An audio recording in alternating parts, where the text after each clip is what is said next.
Hello dear student, good evening to all of you. आज हम पढ़ेंगे टेंस। टेंस को हिंदी में कहते हैं काल या समय। टेंस को कहते हैं काल या समय। तो प्यारे बच्चों, ये जो टेंस होते हैं ये तीन प्रकार के होते हैं: प्रेजेंट टेंस, पास्ट टेंस और फ्यूचर टेंस। अब इसको हम हिंदी में पहचानेंगे कैसे कि प्रेजेंट टेंस है या पास्ट टेंस है या फ्यूचर टेंस है। तो इसके लिए होता क्या है कि वाक्य जो सेंटेंस जो होता है, वाक्य जो होता है उसके आगे में होता है, हो और हूं। अगर ये चीज हमें मिलती है तो हमारा टेंस का होता है वर्तमान काल का होता है, यानी कि प्रेजेंट टेंस का होता है। जैसे यह किताब है, यह बचता है, ये बनता है, या वह स्कूल जाता है। तो जब है आता है तो हमारा सेंटेंस किसका होता है? प्रेजेंट टेंस होता है, यानी वर्तमान काल होता है। अब इसी तरीके से हमारा जो अगला होता है वो होता है पास्ट टेंस। इसको कहते हैं भूतकाल, हिंदी में इसको कहते हैं भूतकाल। तो इसके वाक्य के अंत में था, थी, थे, आ, ई, ए, या, ई, ये आदि शब्द आते हैं। यानी वाक्य का जो सेंटेंस का जो आदि का हिस्सा होगा तो उसमें क्या आएगा? था, थी, थे, आ, ई, ए, या, ई, ये।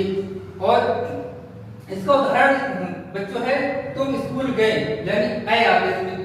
और इसमें हमारे लिखा है ऐसी होता है वह खाना खाता था, है नहीं। हम स्कूल गए थे, तुमने पानी पिया, या गया। तो इस तरीके से ये हमारा होता है। अब इसी तरीके से हमारा जो तीसरा होता है वो होता है फ्यूचर टेंस। इसको कहते हैं भविष्यकाल। वाक्य के अंत में गा, गी, गे आदि शब्द आते हैं, यानी इसमें गा आएगा, गी आएगी और गे आएंगे। और इसमें होता क्या है, तो ये भविष्यकाल होता है, यानी इसमें जो बात होती है वो भविष्य की होती है, यानी आने वाले टाइम की होती है। तो इसका होता है हम खाना खाएंगे, यानी खाना हमने खाया लिया, खाना खाएंगे। तुम स्कूल जाओगे, तो इसमें गा आ रहा है। तो इस तरीके ये हमारे होते हैं। तो अब होता क्या है कि किस टाइम पर हम क्या बात करते हैं, इस चीज के बारे में हम जानते हैं। जैसे प्रेजेंट टेंस में हम जो बात करेंगे, प्रेजेंट भी करेंगे, वर्तमान भी करेंगे, अभी की मौजूदा स्थिति में। जैसे अभी हम जो टेंस पढ़ रहे हैं, ठीक है। तो पास्ट में क्या था? भूतकाल में हमने कल सेंटेंसों के बारे में जाना था, तो था यह है। और कल हम कोई दूसरा नया टॉपिक पढ़ेंगे, यानी फ्यूचर में तो हम ये चीज पढ़ेंगे। तो इस तरीके से ये हमारे होते हैं। और स्टूडेंट इसमें पहचानने का तरीका बहुत आसान है। तो सेंटेंस का आखिरी का वर्ड होगा है, वो और हूं। तो जो होता है प्रेजेंट का, और इसमें था, थी, थे, आ, ई, ए, या, ई, ए, तो ये होता है हमारा पास्ट का।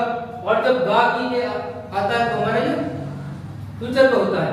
तो प्रेजेंट को हम कहते हैं हिंदी में वर्तमान काल, पास्ट को कहते हैं भूतकाल और फ्यूचर को कहते हैं भविष्यकाल।